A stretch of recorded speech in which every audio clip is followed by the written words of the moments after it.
at his shoes, you guys. He's ready. No socks. No socks.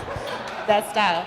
Tonight we're going to take flight with an amazing story that has some cameo appearances from some of the greatest names in entrepreneurship in Wichita. So I am so pleased to be able to facilitate this conversation. As normal and as usual, go ahead and tweet questions to us.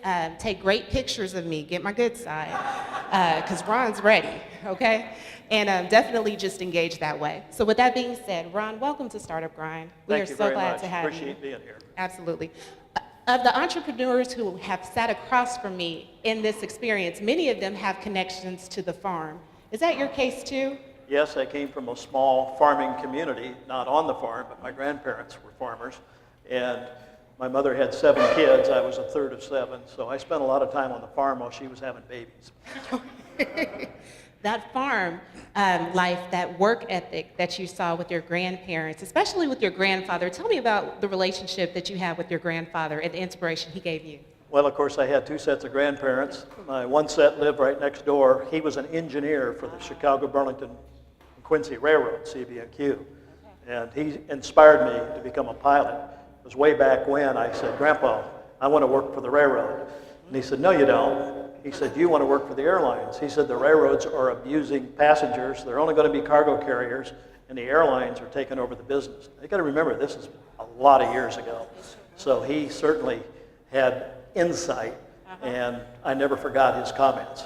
Insight and foresight. And it sounds like it hit a willing vessel. It sounds like you were really willing to listen to the mentoring that was around you back when you were a kid. Well, being one of 7 kids, hello. Being one of 7 kids, I did listen simply because I didn't have enough time to talk. There you go. There you go. So tell us what it was like going through school. What inspired you?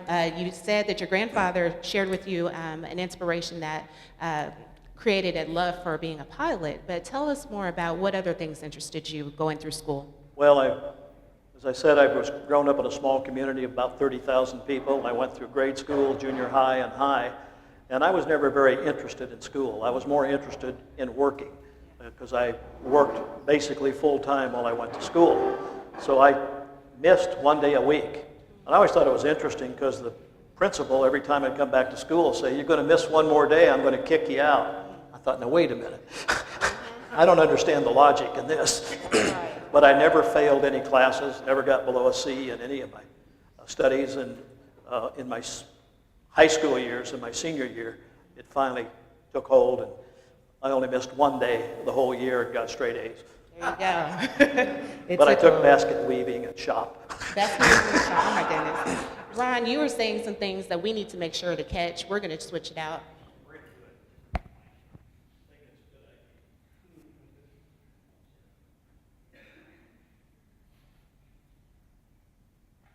Thank you. It's hard to run text sometimes in sound. So again, Benny, thank you for your work. We're going to get it right. Test 1, 2. Better. Can we get a hand clap for that? Can you hear me now? All right. All right. So high school graduation came. What happened next? Well, I graduated from high school. I got married to my first wife the week I got out of high school. Wow. And I really wanted to be a tool and die apprentice, but in Burlington there were very few apprenticeship programs. But my industrial arts teacher got me a job at J.I. Case Company, which Some teachers liked you. well, and I liked him. But I went to work at J.I. Case Company, making, as I recall back then, it was about $5 an hour, which would probably equate to $25 or $30 an hour today. So I was doing quite well, but I still had this dream. And I shared with you before, I watched a guy working right next to me that was 65 years old, ready to retire. He was kind of sweeping floors and cleaning things up. And I watched him set this guy up so they could fire him, so they wouldn't have to pay retirement. And as I was running one of my machines, a lathe, turned around one day and there was some guy standing behind me. He said, how many of those you turning out, kid? I said, I don't know. Why? Yeah. He said, well, here's how many you can turn out. And I blew him off, and he said, isn't that your Mercury sitting out there in the parking lot? I said, yeah. Your car? He said, well, it won't look the same unless you do what we're telling you to do. He was a union shop steward. And I thought, wow, I'm just starting at this job. I'm making as much money as the guys that have worked here for 20 years, and I just watched a guy get fired that thought he was going to get retirement, and now I have the union telling me that I can't work the way I should be working for the people paying me. So I had an opportunity shortly thereafter to take a job as a machinist apprentice at Murray Iron Works in Burlington for $1 an hour. Wait, so you went from a position that was $5 an hour, you're starting to see the environment or the work environment that you were in. You got some clues that maybe you needed to change, and you took a position for $1? That's correct. As a machinist apprentice at Murray Iron Works. My boss at J.I. Case Company told me I was nuts. A lot of other people did, but I just couldn't envision spending a lifetime with one eye on the clock and another eye on the job. That just didn't strike me as a way a person ought to live their life. Absolutely. We talk about the entrepreneurial mindset. And again, you can work a job because we do need to make an income, but there's something else out there. And having to work a job where your eye is on the clock, that's not necessarily the way you want to go, and maybe others in this room as well. Well, if there's any advice I can give anybody, whatever you do in life, love what you do. If you're working just for the buck, just for money, this life is very short, and it goes by fast. And I used to hear that all the time as a kid, and I always thought it was just so much malarkey. Well, I'm now 78 years old. I'm so old I don't even buy green bananas anymore.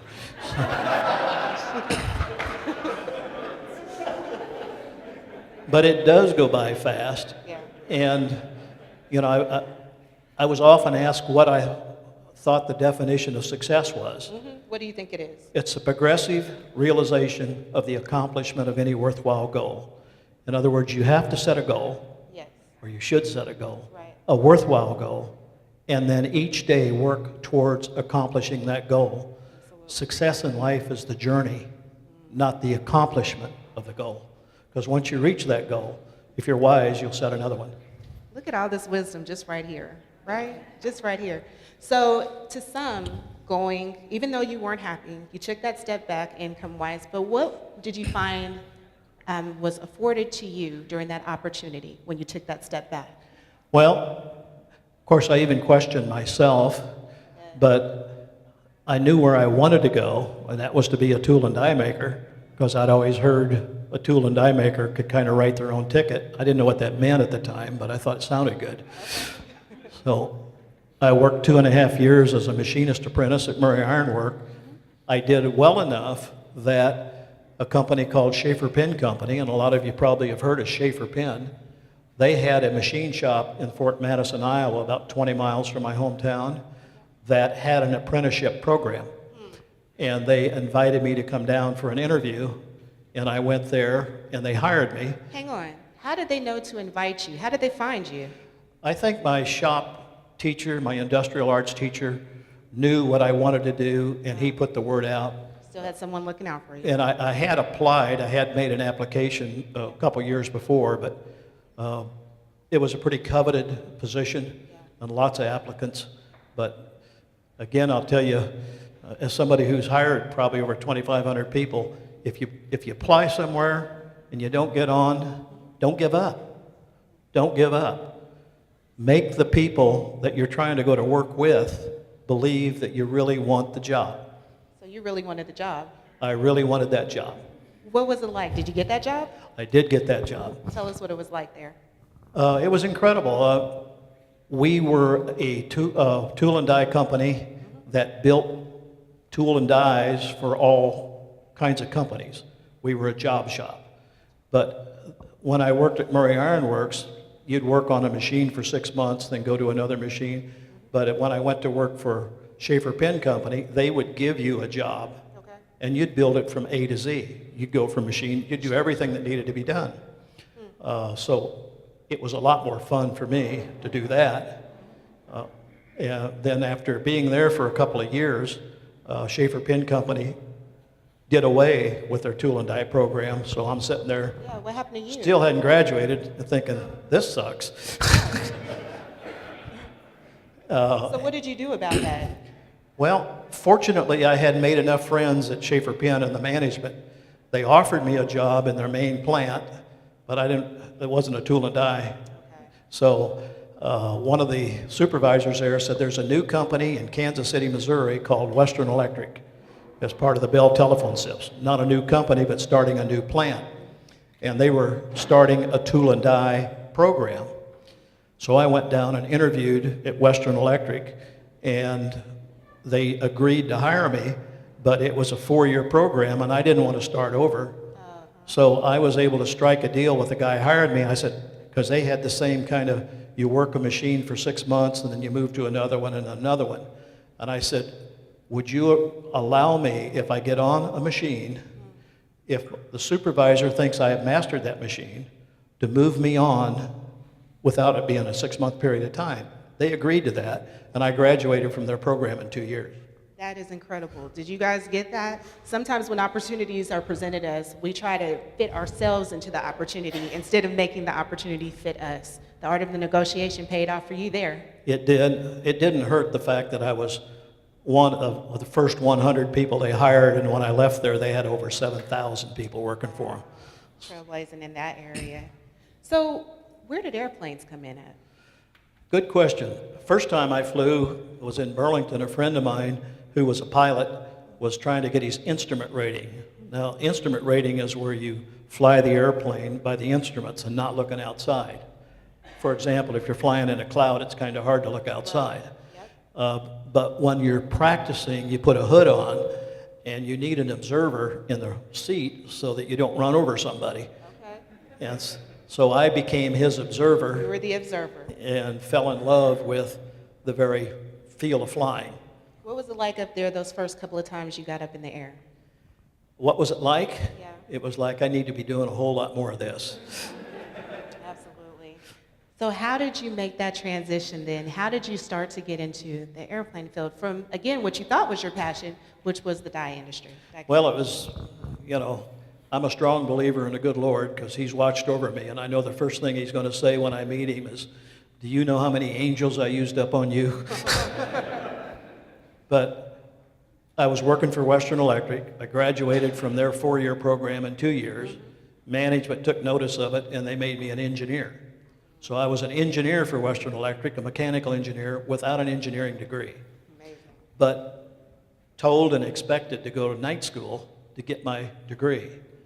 And after a couple of years and 21 hours of credit and absolutely hating night school, loved my job, but I hated night school. And especially when I got into calculus, I thought, what is this crap?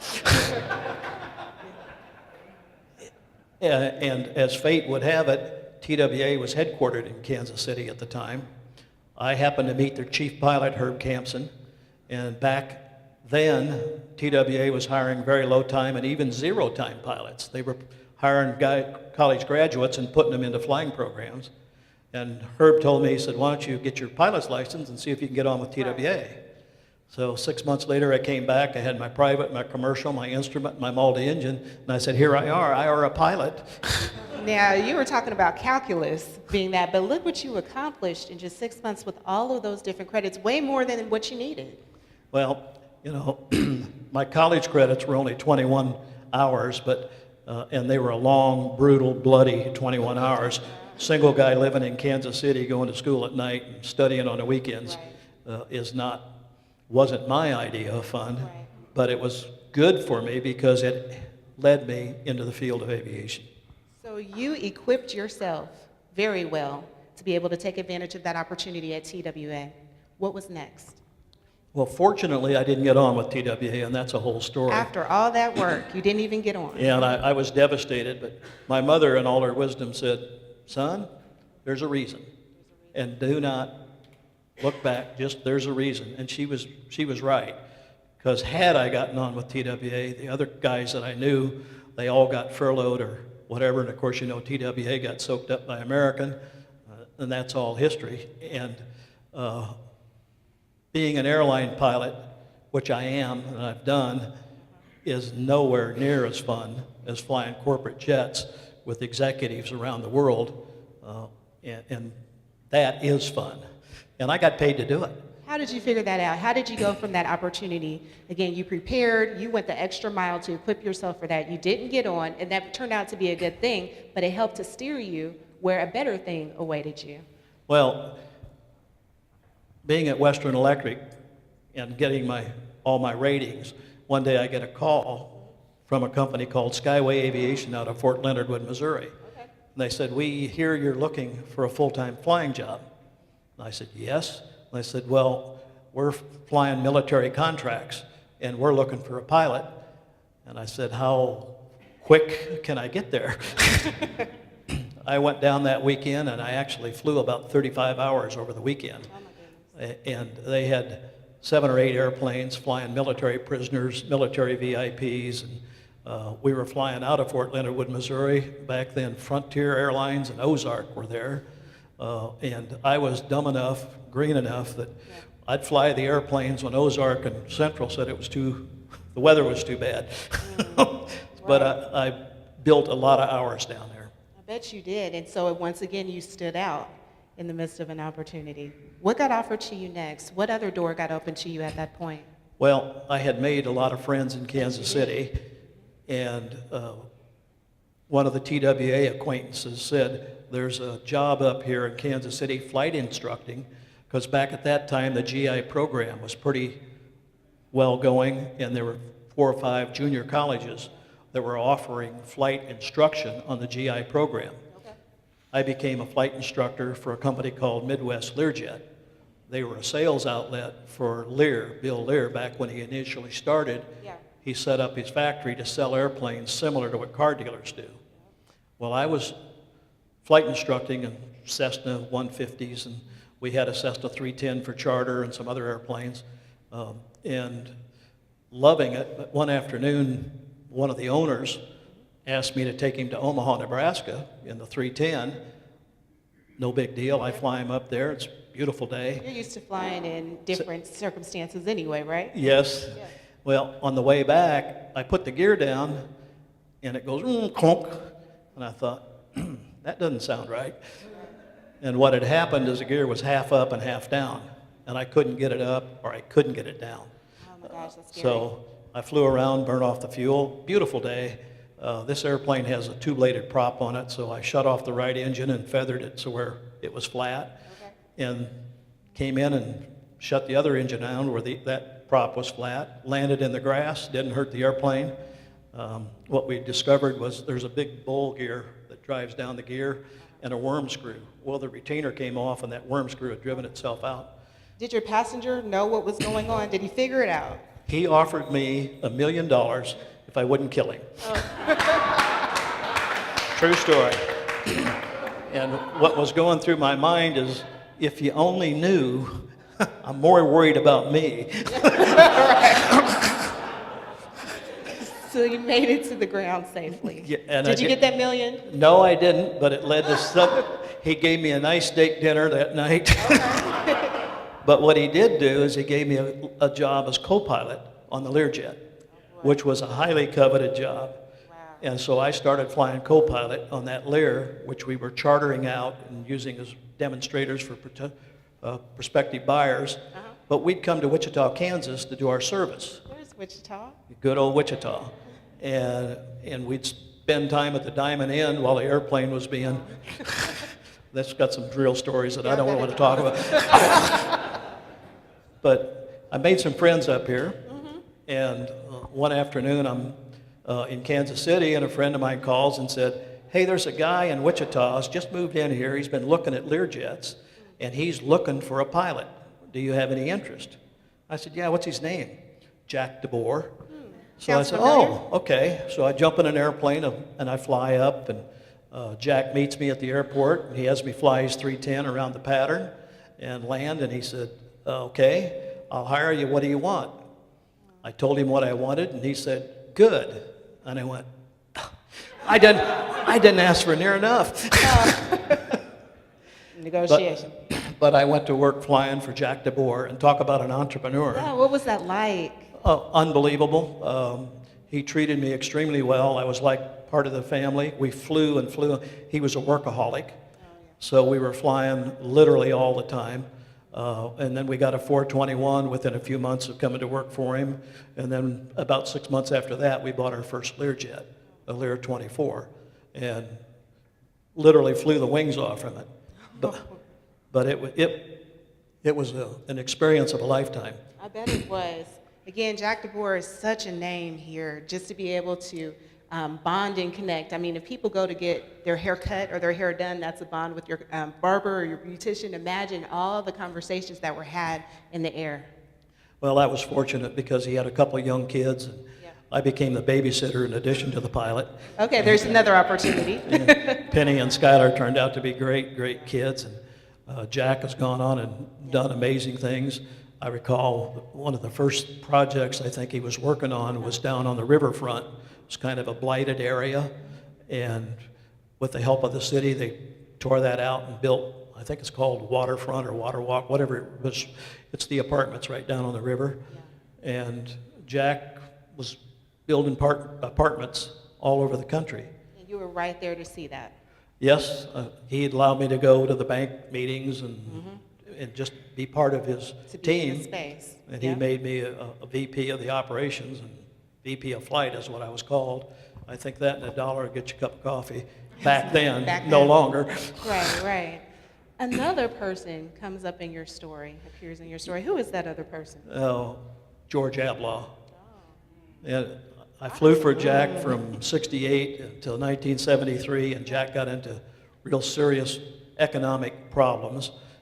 He had about $180 million of construction going around the country, and that's back when lumber prices doubled, just in a very short period of time, which broke most of his contractors that were in the process of building these very expensive apartments.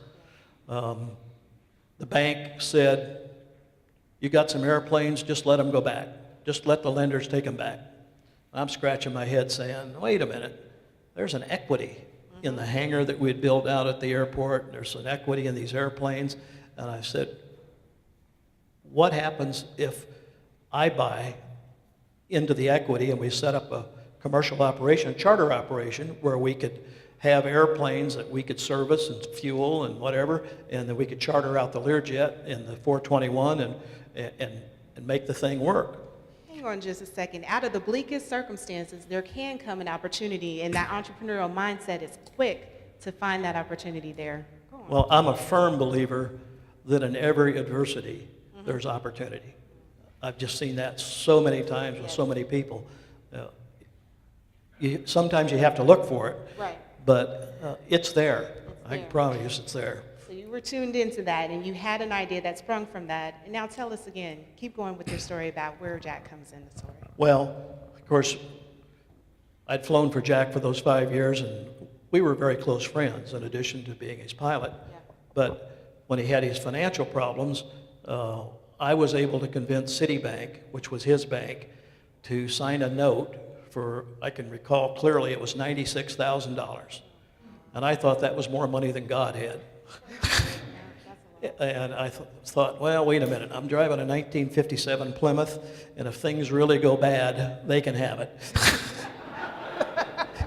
And that's also a true story. Collateral. But I was able to take over the assets, and what happened, Jack couldn't be involved because of his financial deals. Yeah. So Marilyn DeBoer, his wife, owned 80%, I owned 20%. We were making it work, and it was working well. One afternoon, I get a call from a guy. He said, "Can you fly me to Ozona, Texas?" I looked it up, and I said, "Sure." And he said, "How soon?" So I can leave in a half an hour. He said, "How quick can I be there?" I said, "I can have you there in less than an hour." Said, "Who is this?" Right. He said, "My name's George Ablaw." And I said, "Well, I'll be ready to go, but I want to be paid up front." Because I'd called my lawyer, Jack McIntyre, and I said, "Do you know this George Ablaw?" I'm doing some backgrounding. And he said, "Yeah, you got to be careful. I think he's a crook." Now, believe me, we've had a lot of fun with that over the years. Because if there's any one thing George isn't. Right. But George came out, I flew him to Ozona. He had had a fire at one of his gas plants down there. It wasn't all that serious. While he was there, he gets a call from his banker in St. Paul, Minnesota. They wanted him up there to sign some papers. I flew him to St. Paul. While we're in St. Paul, he gets a call from a real estate prospect in Atlanta, Georgia. I flew him to Atlanta, Georgia, and then we were back. So he took another couple trips with me, and he came out one day and he said, you know, that first trip, I realized all the things I did, and he said, I realized it when I was sitting down at the dinner table having dinner with my family. He said, how long's this been going on? So he wanted to buy into the company, wanted to buy the company. What a convenience. I said, well, George, I only own 20%. Marilyn owns 80%. So he ultimately wound up buying 40% of Maryland stock. Oh, wow. So it was 40, 40, 20. Well, George and Jack were the two brightest, smartest real estate entrepreneurs I've ever met in my life. And George said to me one day, he said, boy, if Jack and I can get our heads together and work together, there's a lot of neat things we can do. What a team. But they both had egos and personalities. and they got along about like oil and water. So let's pause there, because there are some people who are really looking at partnerships in their business efforts to be able to help expand their capacity. What are some lessons you would say, based on your own experience, about when to bring in team members and how to know it's the right team member? That's a very difficult question, because normally you don't know until you have them in. But use your gut, use your head. If you wouldn't marry them, don't go into partnerships with them. Okay. And my wife, Renee Ryan, sitting right here, she's been my partner for 30 years, and I don't know why she married me. I told her I had money. The negotiation skills, right? You can tell he has a sense of humor. It's stand-up hour, right? At Startup Grind. Well, they obviously figured out that it was kind of an oil and water situation. How did the business and the opportunity that you guys had, because it was almost like you were the Uber of the airways back then. Everybody told us that you couldn't have a jet charter service in Wichita. It was too small. People wouldn't support it. They told you what you couldn't do. And quite the opposite turned out to be the case. But George and Jack tried to work together for a while, and one day Jack DeBoer comes into my office and he said, we're going to buy this guy out. He said, I can't stand to be around him. And I said, well, how are we going to do that? Well, we're going to sell the 310. And I thought, Selling again those prizes. selling what I had worked Right. to pay off, because Jack was deeply in debt when I took it over. And I didn't like the concept, and I said, Jack, I'm not going to do that. He said, well, either he's going to buy me out or I'm going to buy him out. And you were in the middle, and you had to make a choice. And I did, and it was a very, very difficult choice. And I said, Jack, if you do that, I'm going to go with George. And he, I think, thought I did that because he was basically broke and George wasn't. And that wasn't the case. It was because I felt like he was being unfair. And I had worked too hard to see it all go away. That is really hard and very heavy, because again, anytime you're trying to progress in life, personally or professionally, not everybody can go with you. And sometimes there's some hard choices that have to happen, especially in the life of an entrepreneur, building something successful. And you guys were on the verge again of pushing forward something that was not seen. Yeah, well, it turned out that George became my partner, and as soon as he did, he bought Marilyn out of her 40% that she still had left, and he said, Ron, we're going to be 50-50. So he made me a 50% partner. And he said, what I just want safe, good, reliable transportation. Yeah. Did you deliver on that? Yes, we did, and then some. But and he also said, if you want to do something in addition to what we're doing, be my guest. So I wound up starting to fly some airplanes for Emory. It was a call I got one day and said, would you be willing to fly a Cessna Citation? Emory Air Freight is going to start competing with Federal Express, and they want to fly express packages at night. And I happened to have a Citation I'd bought from Coleman that I was using in charter. And they wanted 3 airplanes, and they were only willing to sign a contract for, I think, 6 months. But I flew those airplanes for them for 6 months, and they said, these airplanes don't carry enough. They're really reliable. We like them, but they don't carry enough, so we're not going to use the Citations anymore. Okay. And you could have been stopped. well, we were stopped. Kate Colmeo was relative of George Ablaw out of Dallas that was the one that had the contact. And I said, Kay, I think I know a way that we can entice Emory into keeping those citations going. What did you do? Well, in an airplane, you're required to have 2 emergency exits. And the citation, when you get in the door, the other emergency exit is right straight across. It's a window that pops out. Well, I said, if we took the cargo net, because remember, we're carrying cargo, not people, and run it right from where you get into the door to right behind the co-pilot, you will block that exit. But I can use a crash axe and put it in the cockpit and pop out the side window if I have to for the second emergency exit. I was able to convince the FAA that that would work. Skilled negotiator, boy. So I went to Emory and I said, I can carry a whole lot more cargo. And I also put a cargo compartment in the tail cone of the airplane. And I signed a 3-year contract for 8 airplanes that I had to have operational within 3 months. And I'm sure that timeline didn't hurt you. It wasn't as bad as some of the other timelines we had to go through. I bet.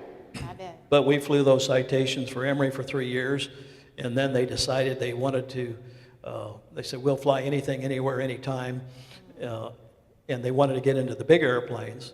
Because Boeing was located here, and Lionel Alford was a friend of mine, I helped Emory do their research on what kind of airplane should they use. Because the Boeing 737, of course, was a 2-engine airplane, but it was a lot more expensive.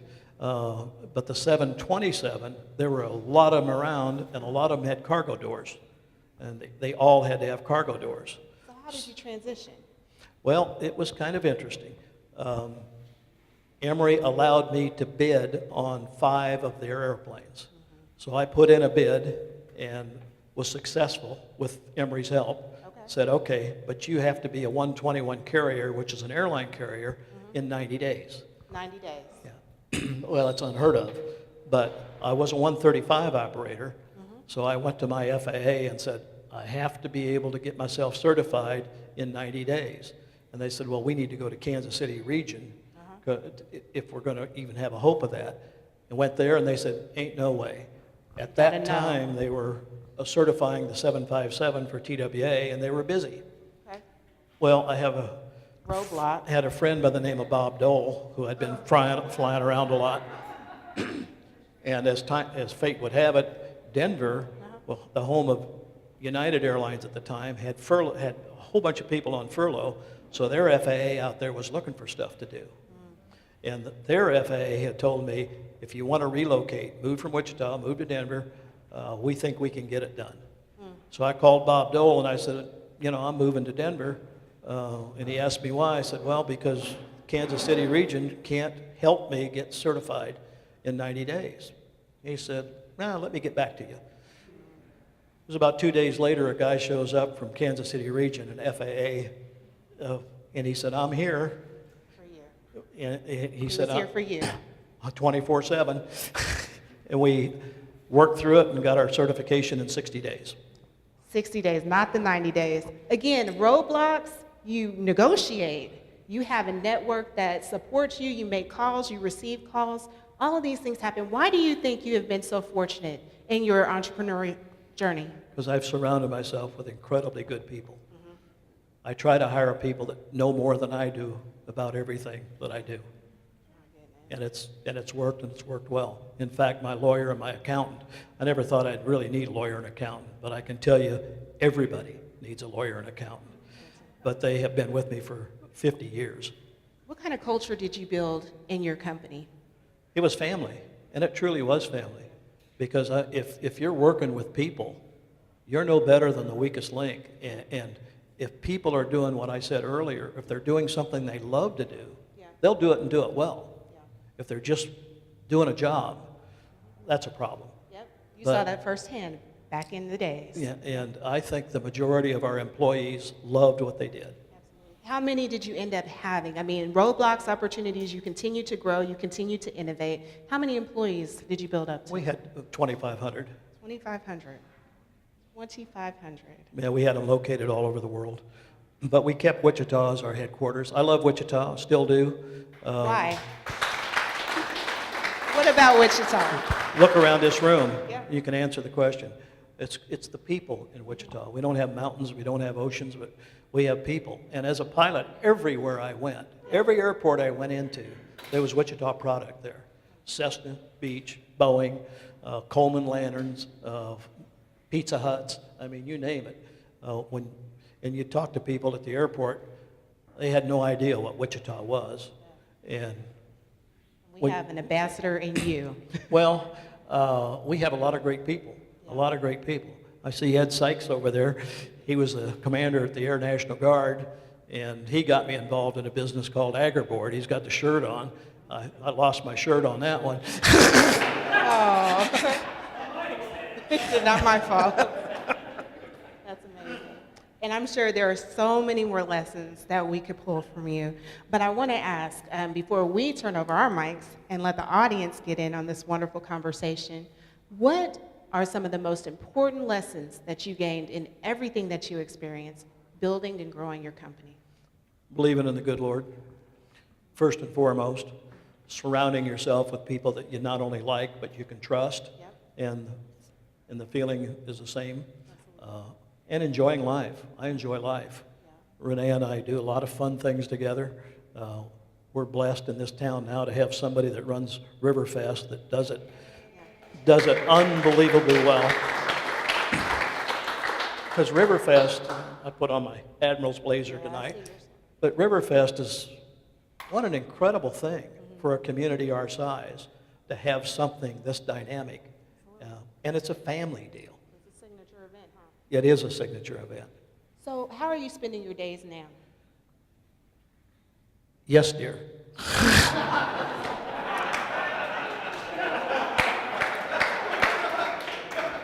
All right, fellas, take note of that.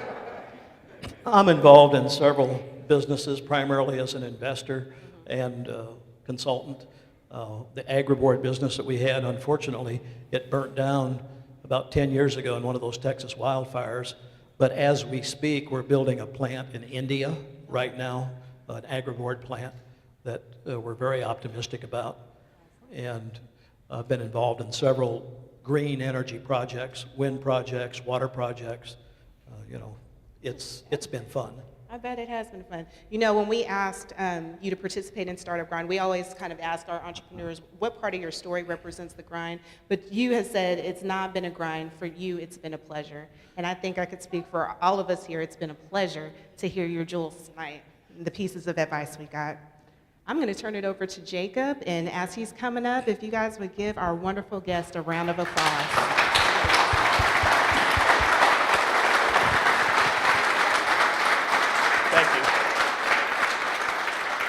If you have a question, raise your hand. I will bring the mic to you, and here we go, first one. Uh-oh, this is Ralph. He has the pictures. Yes, dear. Hey, Ron, Agriboard, you have stayed at it a long time, and I think a lot of people don't realize what it takes to keep going and that you're still after it and now looking at India. Maybe you can explain how you keep doing that. I think it's so important, but most people don't understand that. Well, some people say it's because I don't have any sense, but the reality is you never give up. And that's been, there are sometimes when you do give up, when you have enough information and say, this just isn't going to work. But in the case of Agriboard, it's a good product. It was at the right time. It was a little more expensive than conventional built, and that was a problem. But we figured out a way to overcome all that. We had it working pretty well when a Texas wildfire came along and one noon burnt the plant to the ground. Fortunately, everybody got out of it. But it's a building product where we can use compressed wheat straw or rice straw, as we're going to do in India. And we actually have a negative carbon footprint in the process of building the structural insulated panels. And that's not flying, but we fly there to get there. But the biggest thing we did was when we started the airline, because we got into the cargo business, then we got into the passenger business, and we've done a little bit of everything. Flown fish. We had 3 airplanes in Guam and Saipan, and we've flew Procter & Gamble from their headquarters over to Belgium for a year. And we had 5 airplanes that were set up specifically for athletic teams and for entertainers. We flew the U-2 in Europe for a month, and we've flown all kinds of celebrities. I mean, all kinds. I flew bin Laden right after 9/11, his family. We were called, I happened to be in Milwaukee at the time, the 9/11 in a Learjet at a trade show, and my wife was in Wichita, and at that time we had 32 airplanes in the air all over the country, and the FAA was talking to her and said, you either get those airplanes on the ground or we're going to shoot them down, because they had no idea what was going on. And Renee's there talking to the FAA, and she's talking to our region in Kansas City, and she said, I need to get Ron home. And the region in Kansas City said, okay, we're going to, they gave me a special code where I went out, got in the airplane. Controllers and other people couldn't believe it. I taxi out and I give them the special code. I fly home. I'm the only airplane in the sky, except military. Get back to Wichita, and shortly afterwards I get a call from the State Department. They said, look, we know bin Laden was responsible for this, and he's got a lot of family in the States. Most of them are in school. And he said, they're screwed because the Americans want to kill them, and their dad hates them because they're here in the United States. And the Saudis have agreed to pay to get them back to France, and or to Saudi Arabia through France. And would you fly them? So I took a 727, went from Miami to Los Angeles, picked up part of them, went back to Miami, went to Boston, went to Canada, and then went to Paris. And I had a full load of, I still have the manifest. Most all the last names were bin Laden. That's the one that Roger Moore talked about in his movie that was so wrong. Because I tell you, I had more INS, Federal Bureau of Investigation, and other people vetting all these people. But that's just one of the many things that we've done that's been fun. Another question here in the front row. That was fascinating. Switch gears a little bit. From a personal standpoint, I'm curious if you have any advice about work-life balance and basically being able to achieve success and still be involved and be around for your family. About what? Say again. About work-life balance and being able to balance a family as well as your success. Well, I think that's very important. I did not know how to do that initially, and it cost me a couple of marriages because I was tuned in to being successful. What I didn't understand was being successful is a rounded success, not just being successful at business. And it took me a long time, because when I was young, I used to have a bad temper. And it didn't take a long time for me to figure out if I wanted to be successful in business, in life, I had to learn to control that temper. And I'm married to a woman now where I really have to learn to control it. Another question here in the front row. So to answer you, the single most important thing in life for most people is their family. And if it's not, it should be. Good. Carrying on from that, there's an article in Biz Journals talking about your flights and your airline company. And in it, it says reputation is Ryan's strong suit. Is what? It's your strong suit. What's my strong suit? Reputation. Oh, Reputation. thank you. I appreciate it. I believe a person's word is everything. If you can't be trusted in what you say, you're really fighting an uphill battle in everything you do. And I've dealt with a lot of people that, unfortunately, when you're talking to them, you have to be real careful and say, well, are they really telling me the truth? Fortunately, most of the people you deal with, at least I've dealt with, are indeed truthful and you can trust. Ed might be an exception back there.